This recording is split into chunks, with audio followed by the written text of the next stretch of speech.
আল্লাহ পাক রব্বুল আলামিন যার কল্যাণ কামনা করেন, আল্লাহ পাক রব্বুল আলামিন যাকে ভালোবাসেন, আল্লাহ পাক রব্বুল আলামিন যাকে মহব্বত করেন, ওই মানুষটাকে দ্বীনের বুঝ দান করে দেন। ওই মানুষের জেহেনের মধ্যে বসায়া দেন কোরআন পড়তে হবে। ওই মানুষের চিন্তা চেতনার মধ্যে আল্লাহ পাক রব্বুল আলামিন ঢুকায়া দেন কোরআন শুনতে হবে। ওই মানুষের অন্তরের মধ্যে আল্লাহ পাক রব্বুল আলামিন বসায়া দেন আল্লাহ পাক রব্বুল আলামিনের কোরআনুল কারীমের তাফসীর হবে। ওই তাফসীরের মাহফিলের মধ্যে ঢুকতে হবে, ঠিক কিনা? কেন কেন? কারণ হলো আল্লাহ পাক রব্বুল আলামিনের কোরআন এটা দুনিয়ার মানুষের জন্য হেদায়েত। আল্লাহ পাক রব্বুল আলামিনের পক্ষ থেকে আসা কোরআনুল কারীমের আলোচনা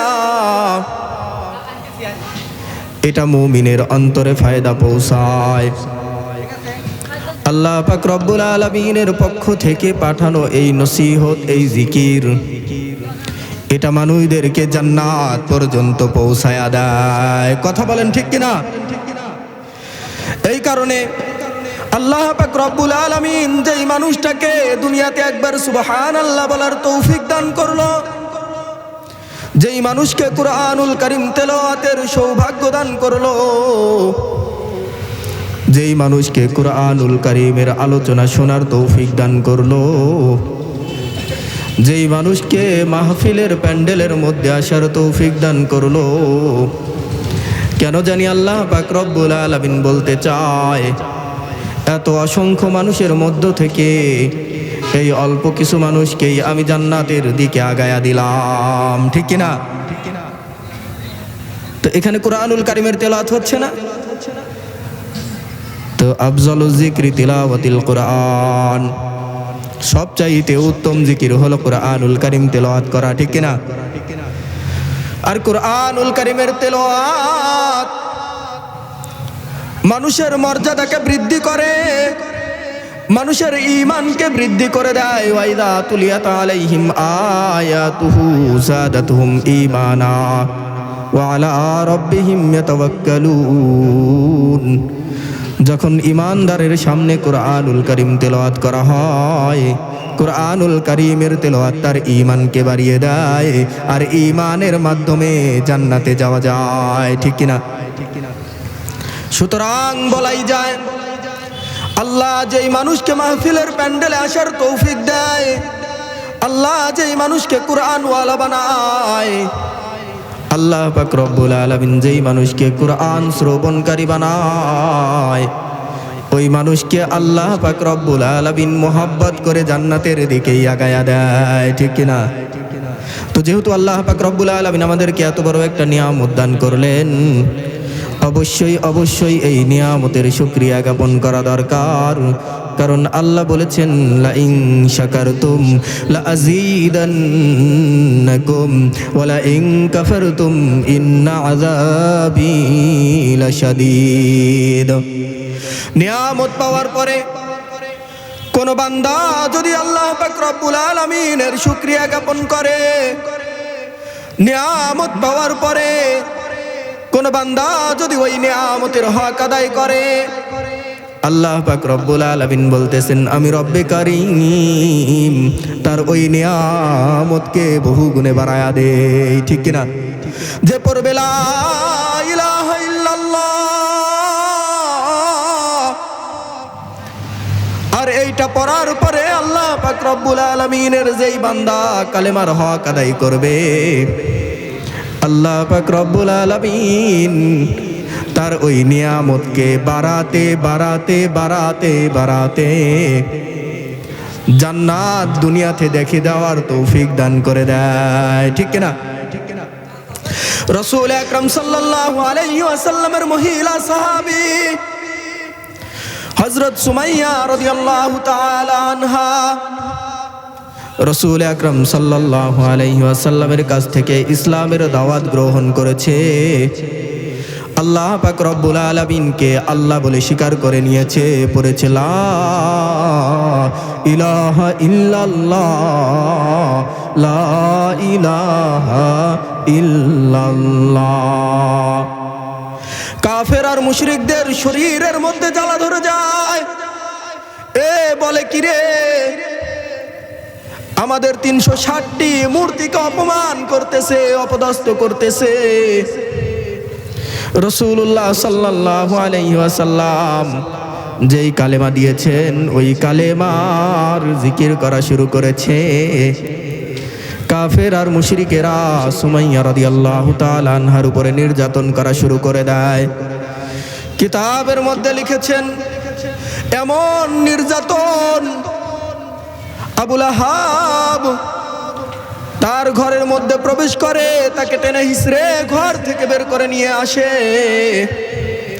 তার শরীরের মধ্যে আঘাত করে। আঘাত করতে করতে তাকে অজ্ঞান করে ফেলে, তাকে রক্তাক্ত করে ফেলে, আর বারবার বলে সুমাইয়া আল্লাহ পাক রব্বুল আলামিনের কালেমা ছেড়ে দাও, আল্লাহ পাক রব্বুল আলামিনের একত্ববাদের উপরে বিশ্বাস ত্যাগ করো, 360 মূর্তির উপরে ঈমান আনো। আমরা যাদের ইবাদত করি তুমিও তাদের ইবাদত করো, নয়তো তোমাকে এমন পিটানি দেওয়া হবে যে তোমাকে হত্যা করে ফেলা হবে। সত্যি সত্যি সুমাইয়া রাদিয়াল্লাহু তাআলা আনহাকে এমন ভাবে আঘাত করা হয়, আহ কি কষ্ট রে। বর্ষা তার লজ্জা স্থানে নিক্ষেপ করে তাকে হত্যা করার চেষ্টা করা হয়। সুমাইয়া রাদিয়াল্লাহু তাআলা আনহাকে যখন বর্ষা নিক্ষেপ করা হয়, সুমাইয়া রাদিয়াল্লাহু তাআলা আনহা আসমানের দিকে তাকিয়ে তাকে মুস্কি মুস্কি হাসে। কাফেরের গোষ্ঠীরা চিন্তা করে, কিরে এত পিটানি দিলাম, ঈমান তো ছাড়লই না, আবার মউত হয়ে যায়। আসমানের দিকে তাকিয়ে তাকিয়ে হাসে। ঘটনা কি রে, ঘটনা কি? জিজ্ঞেস করতেছে সুমাইয়া, ঘটনা কি? তুমি তো কিছুক্ষণের মধ্যেই মৃত্যুবরণ করবে, তোমার লজ্জা স্থানে বর্ষার আঘাত করা হলো, তোমার কি কষ্ট লাগে না? তোমার কি মনে হচ্ছে না তুমি দুনিয়া থেকে বিদায় গ্রহণ করতেছো? সুমাইয়া জবাব দেয়, না না না, ওরে পাগল, তোরা তো জানিস না আল্লাহ পাক রব্বুল আলামিন আমাকে কালেমা পড়ার তৌফিক দিয়েছিলেন। আমি তার শুকরিয়ার স্বার্থে ঈমানের উপরে অটল থেকেছি, ঈমানকে ধরে রেখেছি। ওই যে দেখো না, ফেরেশতারা জান্নাত নিয়ে আমার সামনে হাজির হয়ে যায়, ফেরেশতারা ইস্তেকবাল করার জন্য চলে এসেছে। আমি তো আমার বাসস্থান জান্নাতকে আমার দুনিয়ার চোখ দিয়ে দেখতে পাই। আল্লাহু আকবার, আল্লাহু আকবার, আল্লাহু আকবার। আল্লাহ পাক রব্বুল আলামিন তার নিয়ামতের শুকরিয়া আদায় করলে এভাবেই নিয়ামতকে বাড়িয়ে দেয়, দুনিয়া থেকে জান্নাত দেখায়া দেয়। ইন্নাল্লাযীনা ক্বালু রাব্বুনাল্লাহ সুম্মা ইসতাকামু তাতানাজ্জালু আলাইহিমুল মালায়েকা আল্লা তাখাফু ওয়া লা তাহজানু ওয়া বাশিরু বিল জান্নাতিল্লাতী কুনতুম তুআদুন। নিশ্চয়ই রব্বে কারীম, তিনি যে রব, দুনিয়াতে থাকার পরে যার ভাগ্যে এই কথাটা বলার সৌভাগ্য হলো আর এই কথার উপরে ইস্তেকামাত করার সৌভাগ্য হলো, তো ওই মানুষের যখন সামনে মউত হাজির হয়, আল্লাহ পাক রব্বুল আলামিন বলতেছেন, আমি রব্বে কারীম তার কাছে ফেরেশতা পাঠিয়ে দেই, ওই ফেরেশতারা তাকে সুসংবাদ দেয়, লা খাউফুন আলাইহিম ওয়ালা হুম ইয়াহজানুন, তোমাদের কোনো ভয় নাই, কোনো চিন্তা নাই। এই কথাই আল্লাহ বলতেছেন, ও শিবরামপুরের মানুষ, তোমাদেরকে এত সুন্দর একটা মাহফিল সাজিয়ে দিলাম, কোরআনের পাখিদেরকে তোমাদের কাছে নিয়ে এলাম, যারা তোমাদেরকে কোরআনুল কারীম তাফসীর করে করে শোনায়, যারা তোমাদেরকে কোরআনুল কারীম তেলাওয়াত করে করে শোনায়, তোমরাও যদি এই মাহফিলকে কদর করো, তোমরাও যদি শুকরিয়া জ্ঞাপন করো, হতে পারে আল্লাহ পাক রব্বুল আলামিন, আল্লাহ পাক রব্বুল আলামিনের ওলি হিসেবে তোমাদেরকে কবুল করে নিবে। কথা বলেন ঠিক কিনা? এই কারণে আমরা সকলেই রব্বে কারীমের শুকরিয়া জ্ঞাপন করে বলবো আলহামদুলিল্লাহ, জবান খুলে বলবো আলহামদুলিল্লাহ। যুবক ভাইরা সবাই মিলে আরো জোরে বলি আলহামদুলিল্লাহ। মাশাআল্লাহ মাশাআল্লাহ। শুকরিয়া আদায় করলে আল্লাহ পাক রব্বুল আলামিন তার নিয়ামতকে বাড়িয়ে দেয়। মানুষকে দুনিয়াতে যত নিয়ামত দেওয়া হয়, সবচেয়ে দামি নিয়ামত হলো হেদায়েত, ঠিক কিনা? কোন মানুষকে দুনিয়ার বাদশাহী দান করা হয়েছে, কোন মানুষকে পুরা পৃথিবীর রাজত্ব দেওয়া হয়েছে, কিন্তু কপাল পোড়ার কপালে ঈমান নাই, সে আল্লাহ পাক রব্বুল আলামিনকে এক বলে স্বীকার করতে পারে নাই। দুনিয়ার হায়াত খতম হয়ে যাবে, কুল্লু নাফসিন যায়িকাতুল মাউত। এই নাফরমান তামাম দুনিয়া পাওয়ার পরেও আল্লাহ পাক রব্বুল আলামিনের জান্নাত পাবে না, ঠিক কিনা? ওই যে ফিরাউন, আল্লাহ পাক রব্বুল আলামিন তাকে তামাম দুনিয়ার বাদশাহী দেয়, আল্লাহ পাক রব্বুল আলামিন তাকে অসংখ্য নিয়ামত দেয়, জিন্দেগিতে কোনোদিন অসুস্থ হয় নাই, তো বলা শুরু করে দিয়েছে আনা রব্বুকুমুল আ'লা, আমি সবচাইতে বড় খোদা, ঠিক না? তো আল্লাহ পাক রব্বুল আলামিন তার দুনিয়ার সফর শেষ করে দিয়েছে, মৌত হয়ে গিয়েছে। তামাম দুনিয়াকে জিজ্ঞেস করা হয় যে ফিরাউন জান্নাতে চলে যাবে, আসলে কি যাবে? হ্যাঁ, কারণ কি? কারণ কি? কারণ হলো ফিরাউনকে তামাম দুনিয়া দেওয়া হতে পারে, কিন্তু এই নাফরমানকে ঈমান দেওয়া হয় নাই, এই নাফরমানকে হিদায়াত দেওয়া হয় নাই, ঠিক না? কিন্তু আল্লাহ পাক রব্বুল আলামিন আমাদেরকে ঈমান দান করেছে, আর ওই ঈমানের সাথে সাথে আল্লাহ পাক রব্বুল আলামিন আমাদেরকে কোরআনুল কারীমের মজলিসে আসার তৌফিক দান করেছে, ঠিক কিনা? এটাই সবচাইতে বড় নিয়ামত। দোস্ত, কোরআনুল কারীম থেকে আমি আপনাদেরকে আয়াত তেলাওয়াত করে শুনিয়েছি। ও দুনিয়ার মানুষ, শোনো শোনো শোনো, তোমরা তামাম দুনিয়ার মানুষ সফলতা খোঁজো, তোমরা তামাম দুনিয়ার মানুষ আল্লাহকে পেতে চাও, তোমরা তামাম দুনিয়ার মানুষ মৃত্যুকে বিশ্বাস করো, তোমরা তামাম দুনিয়ার মানুষ আল্লাহ পাক রব্বুল আলামিন তোমাদের স্রষ্টাকে মহব্বত করতে চাও, আল্লাহকে ভালোবাসতে চাও, তোমরা জান্নাত পেতে চাও, ঠিক কিনা? আমরা জান্নাত পেতে চাই, পেতে চাই। আমরা একে অপরের সাথে কথা বলবো ইনশাল্লাহ, হ্যাঁ, একে অপরের সাথে কথা বলবো, তাহলে এই কথাগুলো আমাদের অন্তরের মধ্যে বসবে।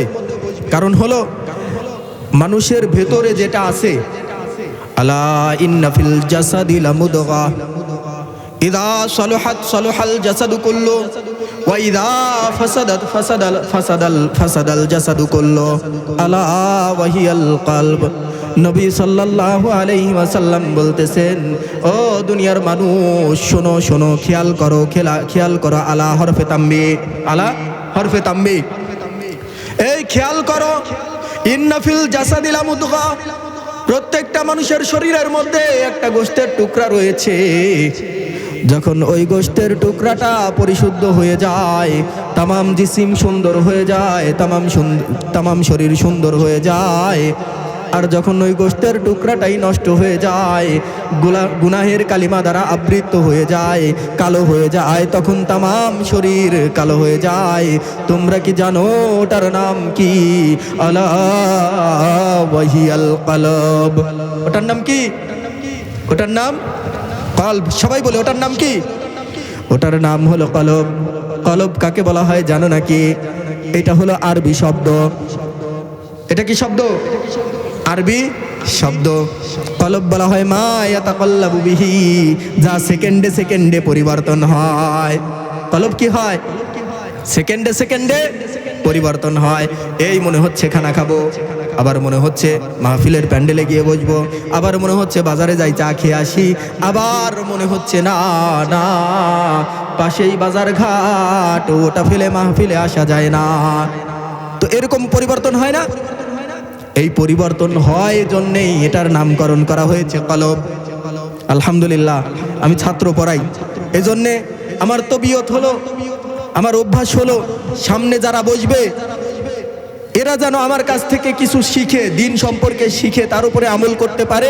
এটা হলো আমার তবিয়ত, আমার অভ্যাস, আমি এইভাবেই আলোচনা করি। তো ভেতরে যেটা আছে এটার নাম কি?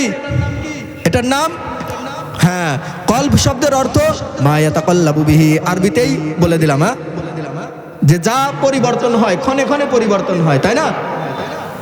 আমাদের পরিবর্তন হয় না বুঝি? আমাদেরও পরিবর্তন হয়। তো এই কারণেই তো মাহফিলের প্যান্ডেলে এসে বসেছি বয়ান শোনার জন্যে। 5 মিনিট যখন বক্তা বয়ান করতেছে এটা সেটা ওটা ওটা, তো হঠাৎ করে মনের দিকে খেয়াল করে দেখি হায় আমার কলব পরিবর্তন হয়ে আমার ঘরের মধ্যে চলে যায়। ঠিক কিনা? হয় কিনা এরকম? তো এজন্যে আমরা সকলেই এই দিকে খেয়াল করব, আমরা একে অপরের সাথে কথা বলবো। পারবো না ইনশাল্লাহ? পারবো ইনশাল্লাহ? হ্যাঁ। তো আল্লাহ পাক রব্বুল আলামিন বলতেছেন, কুল ইন কুনতুম তুহিব্বুনাল্লাহ,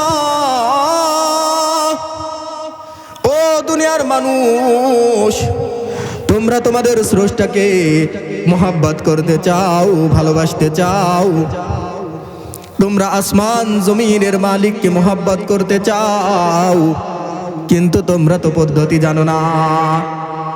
ওই পদ্ধতি এই আয়াতের মধ্যে শিখিয়ে দেওয়া হচ্ছে। ওই আয়াতই আপনাদের সামনে তেলাওয়াত করেছি।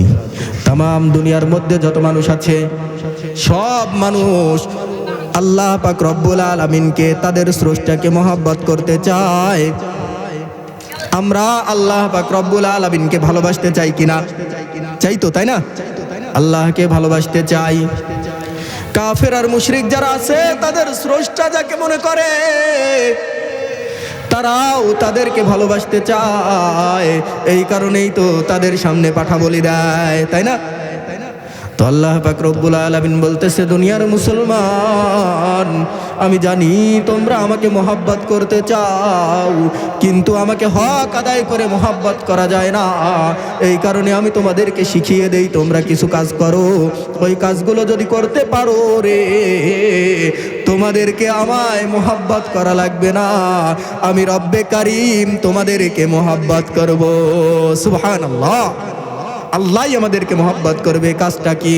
কুল ইন কুনতুম তুহিব্বুনাল্লাহ, নবী আপনি তাদেরকে কাজটা শিখিয়ে দিন, যদি তোমরা আমি রব্বে কারিমকে ভালোবাসতে চাও, ফাত্তাবিউনি ইউহিব্বুকুমুল্লাহ, তাহলে আমি রব্বে কারিমকে অনুকরণ করো। আমি যা করেছি তোমরা তাই করো, আমি যা পড়েছি তোমরা তাই পড়ো, আমি যা খেয়েছি তোমরা সেইভাবেই খাওয়ার চেষ্টা করো। এইরকম ভাবে যদি অনুসরণ করতে পারো রে, তোমাদেরকে আল্লাহ পাক রব্বুল আলামিনকে ভালোবাসতে হবে না, আল্লাহ পাক রব্বুল আলামিনই তোমাদেরকে ভালোবাসবেন। কারণ আমি মুহাম্মাদুর রাসূলুল্লাহ সাল্লাল্লাহু আলাইহি ওয়াসাল্লাম আর কেউ নয়, আমি হলাম হাবিবুল্লাহ। আমাদের নবী সাল্লাল্লাহু আলাইহি সাল্লাম কে? হাবিবুল্লাহ। হাবিব শব্দের অর্থ হলো এমন বন্ধু যাকে অপর বন্ধু নিজের থেকে ভালোবাসে। ইব্রাহিম ছিলেন খলিলুল্লাহ, ইব্রাহিম আলাইহিস সালাতু ওয়াস সালাম তার পক্ষ থেকে আল্লাহকে ভালোবেসেছেন। এই কারণে আল্লাহ পাক রব্বুল আলামিন তাকে উপাধি দিয়েছেন খলিলুল্লাহ। কিন্তু আল্লাহ পাক রব্বুল আলামিন আমাদের নবী সাল্লাল্লাহু আলাইহি ওয়াসাল্লামকে বলতেছেন, ও মুহাম্মদ, তুমি তো আমার হাবিব, কারণ আমি আল্লাহ তোমাকে মহব্বত করি। সুতরাং তোমাকে যদি অনুকরণ করা হয়, দুনিয়ার যেই মানুষটাই তোমাকে অনুকরণ করবে, আমি রব্বে কারীম তাকেই ভালোবাসা শুরু করে দিব। সুবহানাল্লাহ বলবেন না? এত বড় সুসংবাদ, হাই সুবহানাল্লাহ। আজকেই যদি খবর দেওয়া হয় ডক্টর ইউনূস শিবরামপুরে আসবে। কোথায় আসবে? হ্যাঁ, শিবরামপুরে আসবে। আর আসার পরে এই এলাকার আব্দুল সাহেবের নাম ধরে বলবে, আব্দুল, আমি তোমাকে মহব্বত করব যদি ইমাম সাহেবের বেতনটা 2000 বাড়ায়া দাও। তো আব্দুল কি করবে? হ্যাঁ, আব্দুল চিন্তা করবে, হায় রে, সারা বাংলাদেশের বর্তমান প্রেসিডেন্ট, বর্তমান প্রধানমন্ত্রী, সে ঘোষণা করতেছে আমি যদি 2000 টাকা ইমাম সাহেবকে দেই, সে আমাকে ভালোবাসা শুরু করে দিবে। আর ডক্টর ইউনূস যদি আমাকে ভালোবাসে, তাহলে আমাকে ঠেকায় কে? যার ব্যাপারে সুপারিশ করব সেই চাকরি প্রাপ্ত হবে। আর আমি এলাকার যত এসএসসি পাস ছেলে পেলে আছে তাদের জন্য সুপারিশ করে করে তাদের কাছ থেকে ডলার ইনকাম করব। এই চিন্তা হবে না? হবে না? তো সে তো লাফায়া বলবে সুবহানাল্লাহ সুবহানাল্লাহ। না, সুবহানাল্লাহ বলবে না, বলবে সুবহানা ইউনূস, সুবহানা ইউনূস। ঠিক না? কথা বলেন ঠিক কিনা? এ আপনাদের কাউকে যদি বলে, মুরব্বী আপনি ওঠেন, দেখে ওঠেন, আপনাকে আমি ভালোবাসবো, তো এই কথা যদি আমাদের বাংলাদেশের অন্তর্বর্তী সরকার বলে যদি, তো তাহলে কি হবে? বিষয়টা কেমন হবে? আমি খুশিতে আত্মহারা হয়ে যাব না? তো তাও অন্তর্বর্তীকালীন সরকার, তাই না? তাও আবার ছোট্ট একটা বাংলাদেশের। কিন্তু রব্বে কারীম লিল্লাহি মা ফিস সামাওয়াতি ওয়া মা ফিল আরদি ওয়া মা বাইনাহুমা। আল্লাহ পাক রব্বুল আলামিন বলতেছে, ও দুনিয়ার মানুষ, শোনো শোনো, আমি কে চেনো তোমরা? আমি আসমানের মালিক, আমি জমিনের মালিক, আমি পাহাড়ের মালিক, আমি সমুদ্রের মালিক, এমনকি আমি তোমাদের জানেরও মালিক, তোমাদের মালের মালিক, তোমাদের সব কিছুর মালিক আমি ঘোষণা করলাম, তোমাদের মধ্য থেকে যেই মানুষটা মুহাম্মাদুর রাসূলুল্লাহ সাল্লাল্লাহু আলাইহি ওয়াসাল্লামের ইত্তেবা করবে, আমি রব্বে কারীম তাকে মহব্বত করব। মাল্লাহুল মাওলা ফালাহুল কুল। আর আমি যদি তোমাদের কাউকে মহব্বত করি রে, পানির উপর দিয়ে তোমাদেরকে হেঁটে যাওয়ার সক্ষমতা দেব। ঠিক কিনা? কারণ দুনিয়ার মালিক কে? তো সুবহানাল্লাহ বললেন না যে? রাসূল আকরাম সাল্লাল্লাহু আলাইহি ওয়াসাল্লাম সাহাবায়ে কিরামকে ঈমানের দাওয়াত দিয়েছেন, সাহাবায়ে কিরাম ঈমান এনেছেন, একরামকে আল্লাহ পাক রব্বুল আলামিন মহব্বত করেছেন, ভালোবেসেছেন। আর আল্লাহ যাকে ভালোবাসে তার জন্য তামাম দুনিয়া হয়ে যায়। ঠিক কিনা? তো যুদ্ধের জন্য বের হয়েছে, রাস্তার মধ্যে নদী, নদীর কিনারায় দাঁড়িয়ে দাঁড়িয়ে সাহাবী বলতেছে, ও নদী, এই জমিন আল্লাহর, আসমান আল্লাহর, দিনও আল্লাহর। ওই দিন জিন্দা করার জন্য জান কুরবান করার নিয়ত করেছি, কাফেরদেরকে পরাজিত করার জন্য বের হয়েছি। সুতরাং তোমার উপর দিয়ে ঘোড়া চালিয়ে দিব, আমার ঘোড়া যেন ডুবে না যায়। আল্লাহ পাক রব্বুল আলামিন বলতেছেন, এই বান্দা, এই সাহাবী, সে আমাকে মহব্বত করেছে, সে রাসূল আকরাম সাল্লাল্লাহু আলাইহি ওয়াসাল্লামের ইত্তেবা করেছে। ও নদী, শোনো শোনো, ঘোড়ার পায়ের নিচে যেন পানি না লাগে বলে চালিয়ে দিয়েছে ঘোড়া। ঘোড়া পানির উপর দিয়ে নদী পার হয়ে যায়, ঠিক কিনা? হাদিস শোনেননি? এটা শোনেননি? তো রব্বে কারীম যাকে মোহাব্বত করে তাকে দুনিয়ার এইরকম সক্ষমতা দিয়ে দেয়। ওই যে আমাদের একজন আল্লাহর ওলি, একজন বুজুর্গ, যার ব্যাপারে প্রসিদ্ধ আছে, আমি কিতাবের মধ্যে পড়েছি, দূর থেকে তার সাথে সাক্ষাৎ করার জন্য একজন মুরিদ এসেছে। আসে না এরকম? ইমাম সাহেবের কাছে দোয়া নেওয়ার জন্য আসে না? হ্যাঁ, আল্লাহর ওলিদের কাছে যায় না? তো তখন তো আর অডিও ভিডিওর যুগ ছিল না। তো হুজুরকে বহুদিন দেখি না, হুজুরের কথা ঈমান আনলাম, হুজুরের দোয়া নেওয়া দরকার। সুতরাং হুজুরের সাথে সাক্ষাৎ করার জন্য তার বাসায় যাই। তো বাসায় যাওয়ার পরে দেখতেছে, হায় হায়, বাসার মধ্যে যেই মহিলা, এর চাইতে খারাপ মহিলা আর দুনিয়াতে মনে হয় নাই। কারণ সালাম দিয়ে যখন বলতেছে হুজুর আছে নাকি, ভেতর থেকে জবাব আসতেছে, কোন হুজুর? ওই যে ওই পাঁচই হুজুর, ওই বদমাইশ। হ্যাঁ, গ্রাম্য ভাষায় একটা কথা আছে, হুজুর মানে না গাও, হুজুর মানে না গাও, হুজুর মানে না মাও, হুজুর মানে না বউ। শুনছেন? এটা শুনছেন? শোনেন নাই? এই কথাগুলো তো মুরব্বীদের থেকে শোনা আমাদের। হুজুর মানে না গাও, এলাকাতে যে বড় হয়েছে তাকে তো কেউ হুজুর বলে মানে না, ঠিক না? হ্যাঁ, অমুকের ছেলে, ও যত বড় মুহাদ্দিস হয়ে যাক, তারপরেও বলবে এই অমুকের ছেলে। মাদ্রাসায় পড়াশোনা শেষ করে এসেছে, আবার মাও কিন্তু হুজুর মানে না, ঠিক না? কারণ তেনার মধ্যে করে যাকে লালন পালন করেছে, ওই মানুষটা যত বড় আল্লাহর ওলি হোক, মায়ের কাছে কিন্তু আল্লাহর ওলি না। ওই যে ইমাম আবু হানিফা রহমাতুল্লাহি আলাইহি, তার মা তাকে বলতেছে, বাবা যাও অমুক মোল্লার কাছে গিয়ে মাসালাটা জিজ্ঞেস করে এসো। তো আবু হানিফা রহমাতুল্লাহি আলাইহি জামানার ইমাম, সব চাইতে আকলমন্দ ব্যক্তি, সব চাইতে বড় ইমাম, ইমামে আজম, যখন হুজুরের কাছে যায় বলতেছে, হুজুর আমার আম্মা জিজ্ঞেস করেছেন এই মাসালাটা আপনি বলে দিন। হুজুর তো থরথর করে কাঁপা শুরু করেছে, জামানার সব চাইতে বড় আলেম আমার কাছে মাসালা জিজ্ঞেস করতে চায়। তো বলতেছে, হুজুর আপনি বলে দিলেই তো পারতেন। ইমাম আবু হানিফা রহমাতুল্লাহি আলাইহি বলতেছে, না না, আমি বললে হবে না।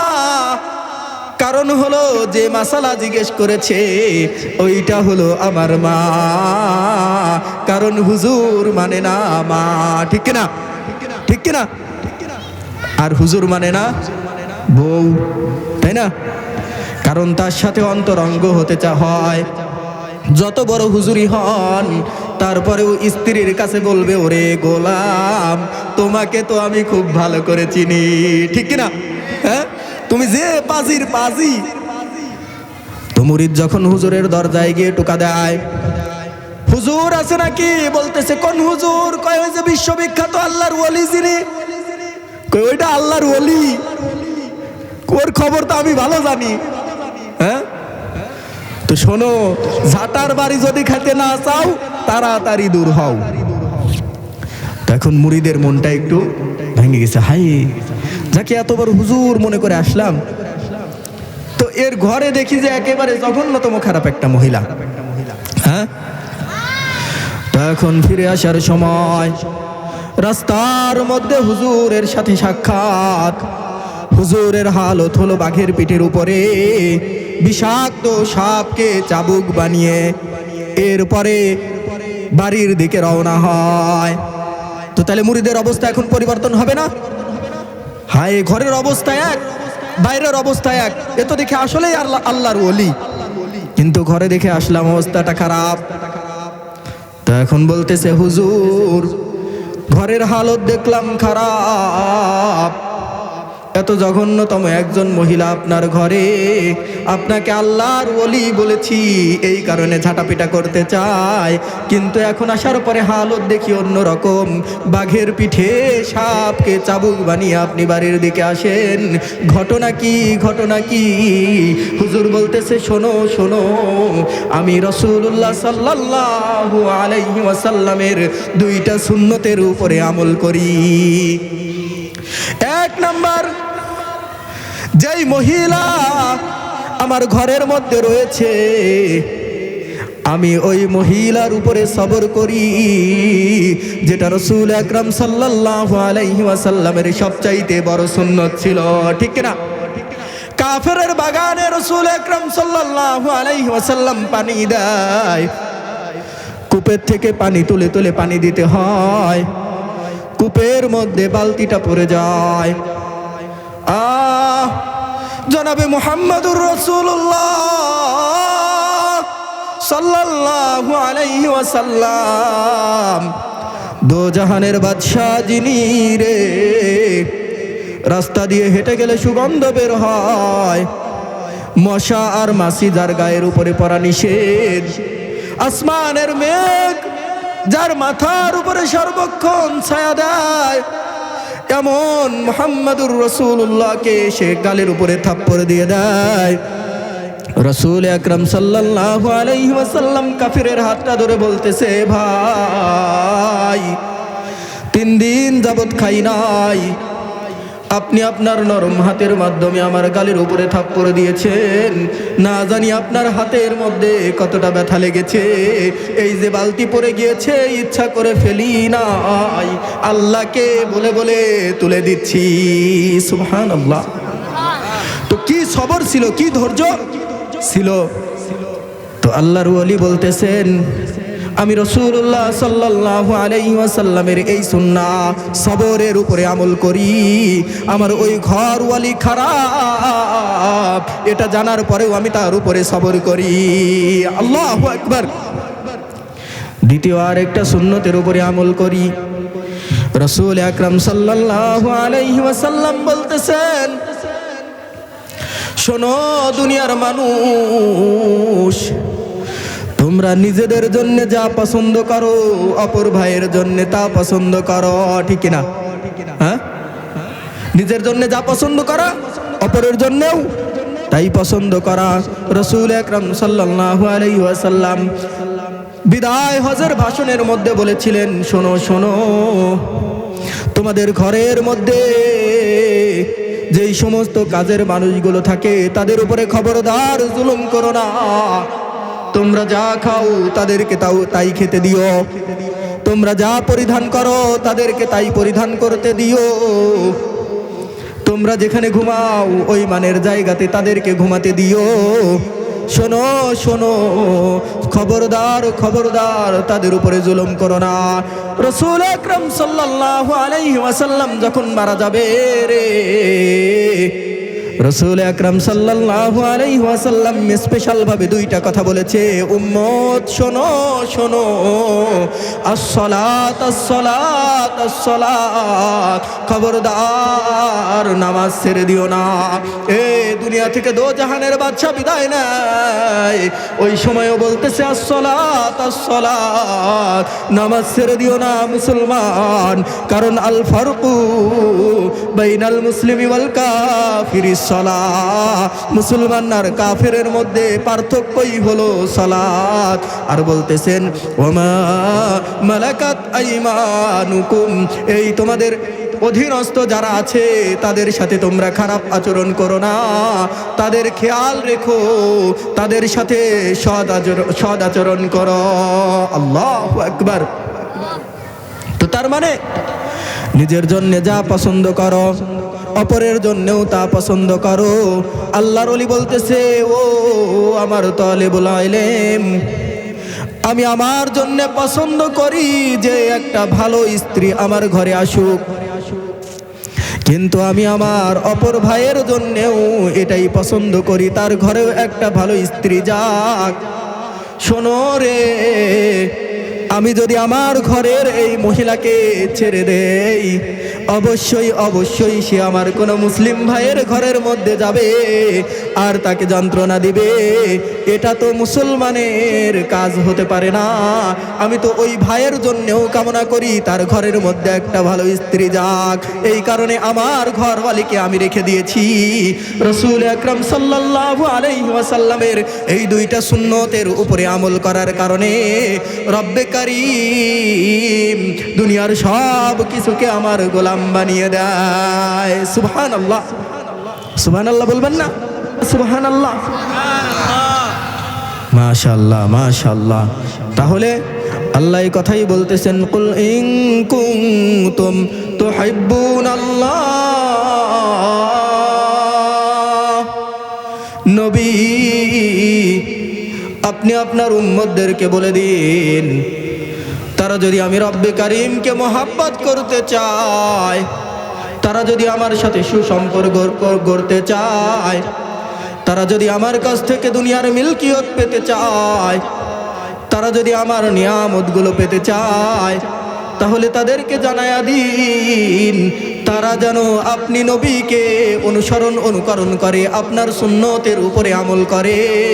তাহলে আমি রব্বে কারীম তাদের ইজ্জতকে বাড়ায়া দিব, তাদেরকে জান্নাত দিব, তাদেরকে দুনিয়ার মিলকিয়ত দেব, দুনিয়ার সমস্ত হিংস্র জন্তুকেও তাদের বশীভূত করে দিব। ঠিক কিনা? আল্লাহ পাক রব্বুল আলামিন কুরআনুল কারীমের মধ্যে বলতেছেন, ওয়াদাল্লাহ, শোনো দুনিয়ার মানুষ, আমি মিথ্যে কথা বলি না। আল্লাহ কি মিথ্যে বলে? আল্লাহ মিথ্যে বলে না। ওমান আসদাকু মিনাল্লাহি কিলা। দুনিয়ার মানুষদের কাছে আল্লাহ পাক রব্বুল আলামিন জিজ্ঞেস করতেছে, এ দুনিয়ার মানুষ, ওয়ামান আসদাকু মিনাল্লাহি কিলা, আমার চাইতে সত্যবাদী আর কে হতে পারে? হতে পারে কেউ? আমি আপনি আল্লাহর চাইতে সত্যবাদী? আল্লাহ বলেছেন, ইয়ারফাউল্লাহুল্লাযীনা আমানু মিনকুম, তোমাদের মধ্যে যারা ঈমানদার তাদেরকে, তাদের সম্মানকে আমি বাড়িয়ে দেব, উঁচু করে দেব। আল্লাহ করিয়ে দেখিয়েছেন না?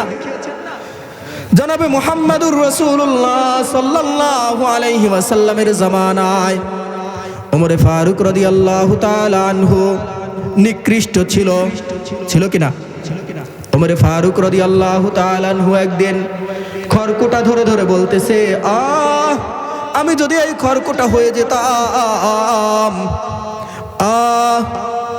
আমি যদি জন্মগ্রহণ না করতাম, আমি যদি কোনো বন্য জন্তু হতাম, তাহলে আল্লাহ পাক রব্বুল আলামিনের দরবারে দাঁড়িয়ে আমাকে হিসাব দিতে হতো না।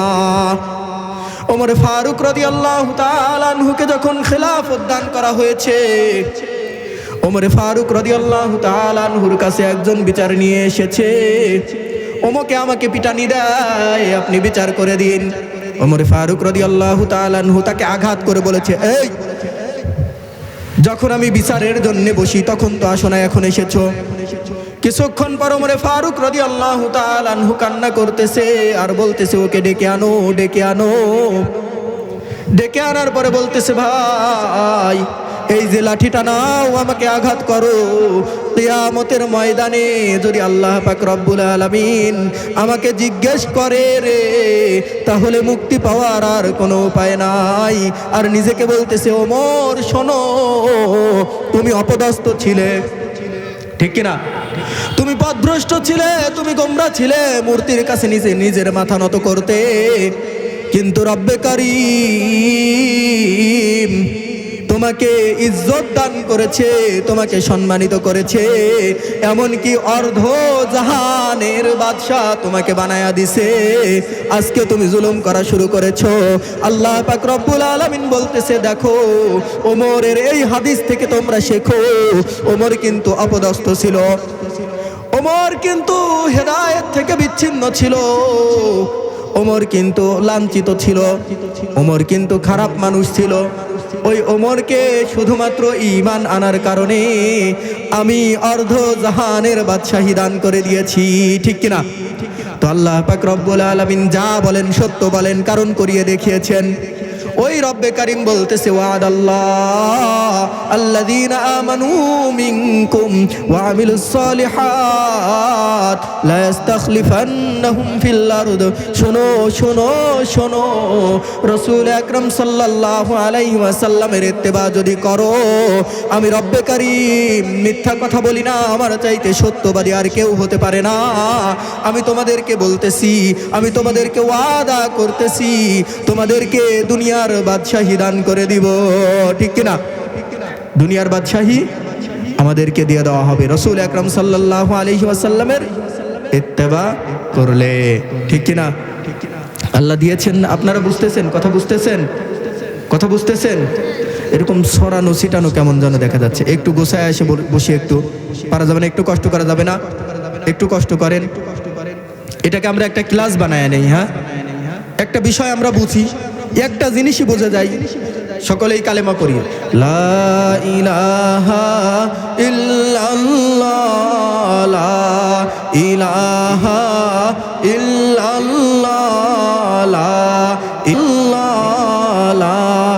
ইলাহা ইল্লাল্লাহ, লা ইলাহা ইল্লাল্লাহ, লা ইলাহা ইল্লাল্লাহু মুহাম্মাদুর রাসূলুল্লাহ। তো যেই বিষয়টা আমরা জানতেছিলাম, আল্লাহ পাক রব্বুল আলামিন কুরআনুল কারিমে তার নবী সাল্লাল্লাহু আলাইহি ওয়াসাল্লামকে শিখিয়ে দিচ্ছেন, নবী আমি রব্বে কারীম সবচাইতে বড়, আমি রব্বে কারীম সবচাইতে বড়। আমার জন্য কেউ জান দিয়ে দিলেও আমাকে মোহাব্বত করার হক আদায় হবে না, আমাকে মোহাব্বত করার হক আদায় হবে না। সুতরাং আপনি আপনার উম্মতদেরকে বলে দিন, তারা যদি আমাকে মোহাব্বত করতেই চায়, তাহলে তারা যেন আপনি নবী আপনার অনুসরণ অনুকরণ করে, আপনার সুন্নতের উপরে চলে, আপনি যেই রাস্তা দেখিয়েছেন সেটাকে গ্রহণ করে। যদি গ্রহণ করে তাহলে আমি রব্বে কারীম তাদেরকে মোহাব্বত করব। আর মানলাহুল মাওলা ফালাহুল কুল, আল্লাহ যার জন্যে হয়ে যায় সমস্ত কিছু তার জন্যে হয়ে যায়। আমি তাদেরকে সম্মানিত করব। তাদেরকে কি করব? সম্মানিত করব। দুনিয়ার মধ্যে মুসলিমরা সবচাইতে বেশি সম্মানিত, ঠিক কিনা? কিন্তু আমরা ইসলাম থেকে দূরে সরে যাওয়ার কারণে আল্লাহ পাক রব্বুল আলামিন আমাদেরকে অপদস্থ করতেছেন, ঠিক কিনা? ওমা আসাবাতকুম মুসিবাতুম বিমা কাসাবাত আইদিন নাস।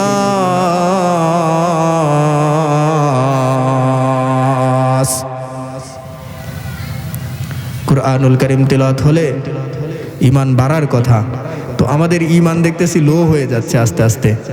হ্যাঁ, তার মানে কথা বুঝতেছেন না? কথা বুঝতেছেন? আমি বলেছি রাসূলুল্লাহ সাল্লাল্লাহু আলাইহি ওয়াসাল্লামের সুন্নতের উপরে আমল করলে আল্লাহ পাক রব্বুল আলামিন তাকে মোহাব্বত করবে। আর আল্লাহ যাকে মোহাব্বত করে তাকে আল্লাহ পাক রব্বুল আলামিন সব কিছু দিয়ে দেয়। কি দেয়? সব কিছু দিয়ে দেয়। তাকে এক নম্বরে ইজ্জত দেয়। কি দেয়? ইজ্জত দেয়। तमाम দুনিয়াকে তার গোলাম বানায়া দেয়। তাকে রাজত্ব দেয়, তাকে রাজত্ব দেয়। তো মুহতারাম হাজিরিন, এই কথাগুলা শোনার পরেও আপনাদের ভেতরে কোনো অনুভূতি সৃষ্টি হচ্ছে না, এটা আসলে সুলক্ষণ না, এটা একটু দুর্বল মনের পরিচয়। তো আমি বলতেছিলাম আল্লাহ পাক রব্বুল আলামিন মুসলমানদেরকে যুগে যুগে ইজ্জতওয়ালা বানাইছেন, মুসলমানদেরকে বাদশাহী দান করেছেন, করেছেন না? আহলে আরব যারা ছিল, মদিনার অধিবাসী, তারা অধিকাংশ মানুষ কৃষি কাজ করে খেত। কি কাজ করে খেত? কৃষি কাজ করে খেত। আর মক্কার কাফের যারা ছিল তারা বড় বড় ব্যবসায়ী ছিল। সিরিয়া থেকে তারা মাল আমদানি করে করে আরব দেশে বেচা বিক্রি করত। তার মানে বড় বড় ব্যবসায়ী ছিল, তাদের অর্থ সম্পদ বেশি ছিল। কিন্তু আল্লাহ পাক রব্বুল আলামিন এই কাফেরদেরকে অপদস্থ করেছে কিছু কৃষক সাহাবীদের মাধ্যমে, ঠিক কিনা? হ্যাঁ, কেন? রাসূলুল্লাহ সাল্লাল্লাহু আলাইহি ওয়াসাল্লামের ইত্তেবা করার কারণে, অনুকরণ করার কারণে। কিন্তু বর্তমান সময়ে আল্লাহ পাক রব্বুল আলামিন আমাদেরকে অপদস্থ করতেছেন, তাই না? পুরা বিশ্বের 13টি মুসলিম দেশে আজকে ইহুদি, খ্রিস্টান, বৌদ্ধ, নাসারারা মুসলমানদের উপরে অন্যায়, অবিচার, অত্যাচারের স্টিম রোল চালাচ্ছে, ঠিক কিনা? এটা কেন? আল্লাহ পাক রব্বুল আলামিন ওটাও বলে দিয়েছেন, ওয়ামা আসাবাতকুম মুসিবাতুম বিমা কাসাবাত আইদিন নাস।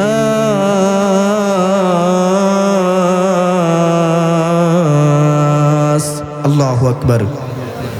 তো মুহতারাম হাজিরিন, আল্লাহ বলতেছে মানুষের উপরে আমি যত মুসিবত চাপায়া দেই, ইমানদারদের উপরে যত মুসিবত আমি চাপায়া দেই, এই কারণ এইগুলা আমি এমনি এমনি দেই না, বরং এই সব কিছু তাদের হাতের কামাই, ঠিক কিনা? আমাদের সন্তানেরা স্কুলে পড়ালেখা করে, তাই না? তো যেইটা ভালো ছাত্র হয়, যেইটা ভালো ছাত্র হয়, ওইটা সব সময় পড়ালেখা করে, সব সময় পড়ালেখা করে। হঠাৎ করে একদিন বাড়ির পাশেই গান বাজনার আয়োজন করা হয়েছে। এই ছেলেটা বই বন্ধ করে রেখে ওই গান বাজনার অনুষ্ঠানের মধ্যে হাজির হয়। হঠাৎ করে রাস্তা দিয়ে মাস্টার সাহেব যাওয়ার সময় দেখতেছে আমার সবচাইতে ভালো ছাত্রটা সে সন্ধ্যার পরে পড়ালেখা বাদ দিয়ে গানের অনুষ্ঠানে এসেছে। পরের দিন ওই ছেলেটাকে ধরে বলতেছে, এই দাঁড়া দাঁড়া, তোকে গতকালকে গানের অনুষ্ঠানের মধ্যে দেখলাম, হাত বাড়া, বেতের আঘাত খা, তোকে শাস্তি দিতে হবে। তো বলেন দেখি এই শাস্তিটা কেন? কেন? কারণ ও তো ভালো না। তো শিক্ষক বুঝতে পারছে এ তো নষ্ট হয়ে যাচ্ছে, তো একে এখন একটু শাস্তি দিয়ে ফিরায় আনতে হবে। তো এটা কিন্তু শিক্ষক ওই ছাত্রকে ভালোবাসে না, এর পরিচয় না, ঠিক না? বরং তাকে ভালোবাসার জন্যই তাকে পিটানিটা দিছে। তো তেমনি ভাবে আল্লাহ পাক রব্বুল আলামিন দুনিয়ার সমস্ত মানুষদের মধ্য থেকে যারা ইমানদার তাদেরকে মহব্বত করে, তাদেরকে ভালোবাসে, ঠিক না? তাদেরকে কি করে? ভালোবাসে। এই কারণে রব্বে কারীম মাঝে মাঝে ইমানদারদেরকে ডেকে ডেকে বলেছে, ইয়া আইয়ুহাল্লাযীনা আমানু, হে ইমানদারেরা, হে ইমানদারেরা, হে আমার গোলামেরা, হে আমার দলের লোক, হে আমাকে যারা ভালোবাসো তারা শোনো শোনো, তোমাদের উপরে এই হুকুম নাজিল করলাম, তোমাদের উপরে ওই হুকুম নাজিল করলাম। তো এর মানে আল্লাহ ইমানদারদেরকে কি করে? ভালোবাসে। ইমানদারদেরকে ভালোবাসে, বলে আমার লোক, আমার প্রিয় বান্দারা, আমার পছন্দনীয় বান্দারা, এই বলে বলে আল্লাহ ডাকে। কিন্তু ওই পছন্দনীয় বান্দারাই যখন পথভোলা হয়ে যায়, গানের অনুষ্ঠানে যায়, রাসূলুল্লাহ সাল্লাল্লাহু আলাইহি ওয়াসাল্লামের বিবাহের অনুষ্ঠান সুন্নাত, ওই সুন্নাতের মধ্যেও যখন এক সপ্তাহ যাবত গান বাজনা করে, ঠিক না? রাসূলুল্লাহ সাল্লাল্লাহু আলাইহি ওয়াসাল্লাম টেলিভিশন দেখাকে নিষেধ করেছে। ঈমান আনার পরেও যারা টেলিভিশনের দোকানে বসে বসে চা খায় আর টেলিভিশন দেখে, অর্ধ উলঙ্গ নারীদেরকে দেখে, আল্লাহ পাক রব্বুল আলামিন কেমন জানি বলে, এ তোদেরকে তো আমি ভালোবাসি, তোরা তো ভালো রে, তোরা তো ঈমানদার, তোরা তো জান্নাতের উপযুক্ত, ঠিক কিনা? তো তাহলে তোরা কেন টেলিভিশনের দোকানে, তোরা কেন অনুষ্ঠানের মধ্যে গান বাজনা বাজাস? এ যুবক, তোরা কেন অপরাধের মধ্যে লিপ্ত হস? শোন শোন, এই কাজটা করিস না, আমি রব্বে কারীম তোদেরকে ফিরানোর জন্য মাঝে মাঝে তোদেরকে সতর্ক করি, মাঝে মাঝে তোদের বিল্ডিং গুলোকে নড়ায়া দেই। আর আমি এ কথা বলি রে, ইদা জুলজিলাতিল আরদু জিলজালাহা ওয়া আখরাজাতিল আরদু আসফালাহা ওয়া ক্বালাল ইনসানু মা লাহা। তোরা ইমানদার হওয়া সত্ত্বেও যদি খারাপ কাজ করিস রে, তাহলে এই দুনিয়াকে আমি ধ্বংস করে দিব।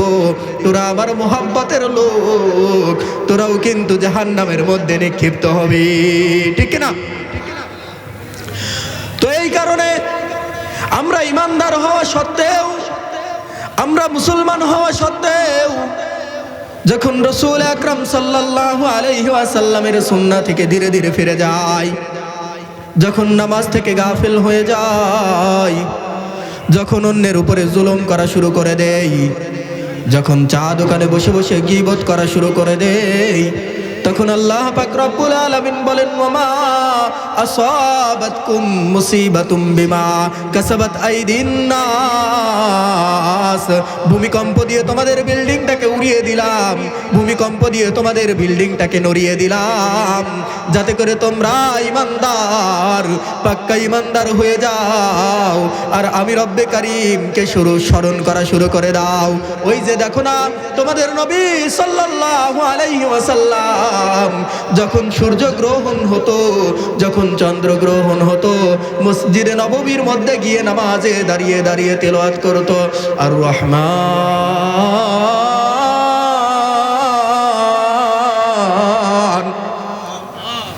রব্বে কারীম আপনি তো রহমান, আপনি তো আপনার বান্দার উপরে দয়া করেন, আপনি অত্যন্ত দয়াশীল। আল্লামাল কুরআন, কত নিয়ামত দান করেছেন, কুরআন শিক্ষা দিয়েছেন। খলাকাল ইনসান, মানুষ বানিয়েছেন রে রব্বে কারীম। এই আযাব আর গজব থেকে আপনি আমাদেরকে হেফাজত করেন। নামাজে দাঁড়িয়ে আল্লাহ পাক রব্বুল আলামিনের কাছে দোয়া করতেন। সকলেই নারায়ে তাকবীর বলি, নারায়ে তাকবীর। দ্বিতীয় মেহমানের আগমন, শিবরামপুরের পক্ষ থেকে মাশাআল্লাহ মাশাআল্লাহ। এখন কথা আর লম্বা করা যাবে না। মুহতারাম হাজিরিন, যে কথাটা বলতেছিলাম, কেউ যদি রাসূল আকরাম সাল্লাল্লাহু আলাইহি ওয়াসাল্লামের সুন্নাতের উপরেই আমল করে, তাহলে আল্লাহ পাক রব্বুল আলামিন তাদেরকে মুহাব্বত করেন, তাদেরকে ভালোবেসে তাদের জন্য নিয়ামতকে এত বেশি বাড়িয়ে দেন যে পুরা দুনিয়াকে তাদের জন্য করে দেন, তাদেরকে দুনিয়ার রাজত্ব দান করেন, তাদেরকে তাদের ইজ্জতকে আসমান সমতুল্য করে দেন, এমনকি দুনিয়ার হিংস্র জানোয়ারকে তাদের গোলাম বানিয়ে দেন, ঠিক কিনা? উদাহরণ বলেছি না? কিন্তু এই মানুষগুলোই যখন রাসূলুল্লাহ সাল্লাল্লাহু আলাইহি ওয়াসাল্লামের সুন্নাহকে ছেড়ে দেয়, গুনাহকেই গ্রহণ করা শুরু করে দেয়, তো তখন রব্বে কারীম মাঝে মাঝে এই দুনিয়াকে দু একটা ঝাঁকি দেয়, ঠিক কিনা? হ্যাঁ, কিছুদিন আগে ভূমিকম্প হয়েছে না? হ্যাঁ, তো মুহতারাম হাজিরিন, তো এজন্যে আমরা আজকের নসিহত থেকে এটা বুঝতে পারলাম যে আমাদের সকলকে আল্লাহ পাক রব্বুল আলামিন দুনিয়ার সব কিছু দিবেন, আখিরাতের সফলতা দান করবেন, জান্নাত দিবেন একটা জিনিসের মাধ্যমে, সেটা হলো রাসূল আকরাম সাল্লাল্লাহু আলাইহি ওয়াসাল্লামের সুন্নাহ। আল্লাহ পাক রব্বুল আলামিন আমাদের সকলকে রাসূল আকরাম সাল্লাল্লাহু আলাইহি ওয়াসাল্লামের সুন্নাহকে আঁকড়ে ধরার তৌফিক দান করুক। আমরা সকলেই বলি আমিন। ওয়া আখিরি দাওয়ানা আলহামদুলিল্লাহি রাব্বিল আলামিন।